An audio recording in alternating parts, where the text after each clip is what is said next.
Okay, hello everyone. My name is Sharnice Jones, and I am a proud entrepreneur, author, and great person in general. So, to get things started, I want to tell a brief story about how I came to be the person I am today. So, when I was about, I want to say 14, maybe 15 years old, I decided to write an essay for a competition I entered. And I wanted to write on HIV/AIDS, which is an immune deficiency disorder. I won't get into the details, but something I'm very passionate about and the people who suffer from this disease. And the essay I wrote had a lot of data and numbers in it, and it was really interesting to me.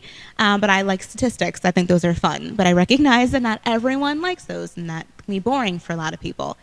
So then I thought about it, and I thought about it and prayed about it, and I was like, let me enter a personal story. Maybe I can find someone or look at a story of someone who has HIV or AIDS, and I can enter it into my essay. At the time, I didn't know anyone, so I started to talk to people around me, mainly my mother and my father. Now, my mother and my father, while I was born and raised in southern New Jersey, they grew up in southeast Texas, very close to Louisiana, but right on the border. So my parents grew up in an area very different from how I was raised. They grew up around drugs, alcohol, violence in their own communities. So when I asked them if they knew anyone who had HIV or AIDS, my mother looked at me and she said, I know someone, I do. I will put you in contact with the person I know. So I get in contact. The woman's name is Karen, and as I'm talking to her, and I ask, so I understand that you have HIV/AIDS, and I wanted to ask, what were the decisions you made that led up to where you are today? And at the time she was 30, and she said to me, I started having sex when I was about 11 or 12 years old. And I didn't have anyone to talk to about sex. I just learned from experience. And she mentioned that she asked her peers. Those were the people she would ask about questions surrounding sex.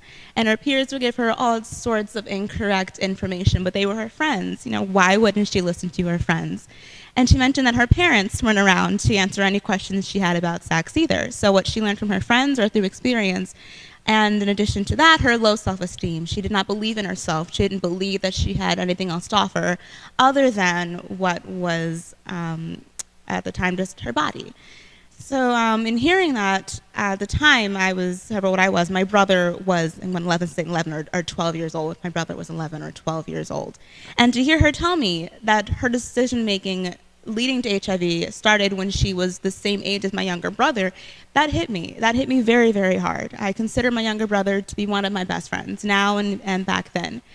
And so after speaking with her and looking at my brother while I'm on the phone with her, and I see my brother playing, and I just cannot imagine anyone his age or anyone that I love going through what she went through, this lack of support, lack of understanding.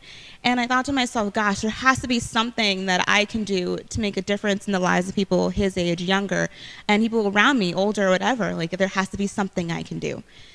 So this was the later story in that one, but I took her personal story and I entered it into the essay I was writing. So now I had statistics and data, but I also had a personal story, a personal narrative. And after adding that into my essay, I submitted it and, thought I'd do okay with it, and actually ended up winning the highest award that year.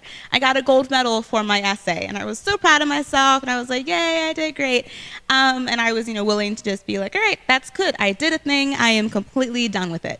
And then I had the wonderful, wonderful opportunity to be interviewed by Dr. Stanley L. on the radio show he was hosting. And he started talking to me about my essay, and I was telling him about it, and he suggested that I turn it into a book. And in hearing that, my first thought was little old shy me at 15 or 16. I was like, oh, no, I'm not doing that, in my head. Didn't say that on air because I'm a professional. But in my head, I was like, there is absolutely no way you are getting me to talk in front of people about something that is personal to me, about something that I truly, truly believe in. And I'm not doing that. So I go home, and my mother was listening to the radio show. My father was as well. And they were like, so are you going to write a book? And I said, no, I'm not doing that. And they were just like, why? Like, this isn't just about you, Sharnice. This is about other people that can be impacted by your story. This is about your brother. This is about your friends. This is about more than just you. Why don't you want to share your story? And that humbled me because I was like, okay, can't argue with that. One, they're my parents. I'm not going to argue with them. But also just the fact that they were right in that. It's not just about me. And so my parents both knew people who had children. So what they did was they set up a very small, intimate gathering at a family friend's home. And there were individuals who are as young as 7, as old as maybe 60 or so. And I just started talking about the essay that I had written and just to kind of get my feet wet with it. And at the end of the conversation we all had about the essay and what I had learned, a young lady who's about maybe 13 years old walked up to me and said, "You have inspired me. You do not understand what this means to me. I have gone through some very personal and devastating things in my own life, and hearing you talk and hearing you share, it has just made me want to tell other people and to inspire others to learn and to benefit from what I have to offer." And she's 13. And I was maybe 15 or 16. So that to me, I was just like, wow. I inspired someone. I inspired one person today, maybe more. They didn't talk to me afterwards, but I learned that, okay, I get it now. I understand how I can help others. And so after hearing that and after feeling, I feel and I see now what I have to offer, I decided to turn my essay into a book. And that book is called Success Before Sex. And this is it right here. My name is on it. It's beautiful. I love it. It is my own work. And I bring it with me just about everywhere I go. But all things to say, this started with a simple essay. And now I've sold numerous copies. And I've actually made some money off of it. But here's the kicker. At the time I was 16 when I wrote the book, and I mentioned I was receiving funds from it, the funds I was receiving, I didn't want for myself. I really wanted to put them into an organization that I felt encompassed all the things I learned from Karen and from myself. I wanted an organization that talked about communication strategies, not just with parents and their young people, but also with youth and other youth, with youth and their employers or whoever it is, communication strategies to really get to the depth of the questions and answers that young people or whoever really need. I also wanted it to be peer-led. I felt in the conversation I shared with Karen that she mentioned her peers were the people she turned to ask and answer her questions. So in hearing that, I recognized, okay, well, if peers are going to be influencing other young people in the best way possible, why wouldn't I utilize that? Why wouldn't I find an organization that offered that as well? So I wanted communication, I wanted peers, and I wanted it to be local within the area I reside, South Jersey. And in researching and searching, I could not find an organization that I felt encompassed all the many things that I wanted to see in my own community. So I thought about it, and I said, okay, well, if I can't find one, I guess I'll just have to start an organization. So that is how Success First came to be. And Success First encompasses all the many wonderful things I talked about, such as communication strategies, such as peers who are up in front and leading the organization. You will never see an individual who is over the age of 26 or 25 leading any discussion or topics or whatever that is intended for young people. It is all youth-led. Youth come up with the volunteer opportunities that we do throughout the year. They come up with the topics they want to discuss or feel that they need to have discussed within their own communities, all youth-led.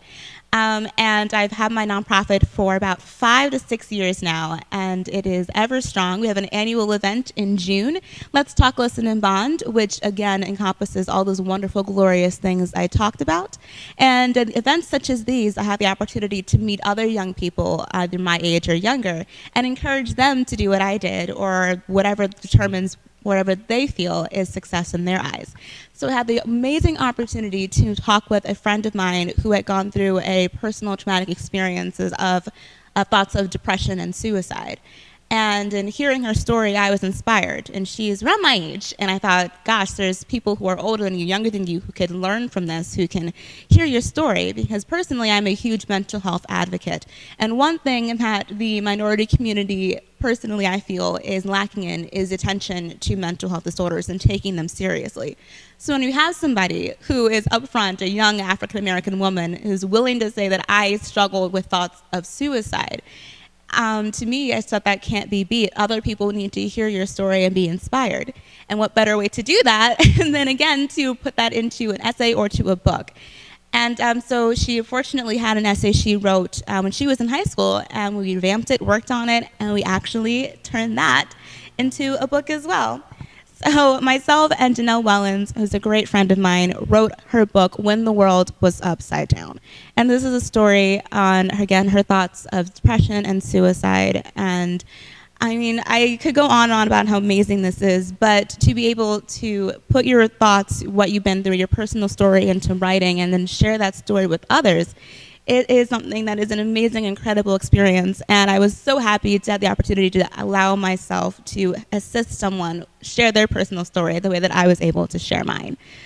So that is my long story spiel. I'm going to ask any questions, anything anyone wants to know. If I missed something, now is the time to let me know. Otherwise, I'm good.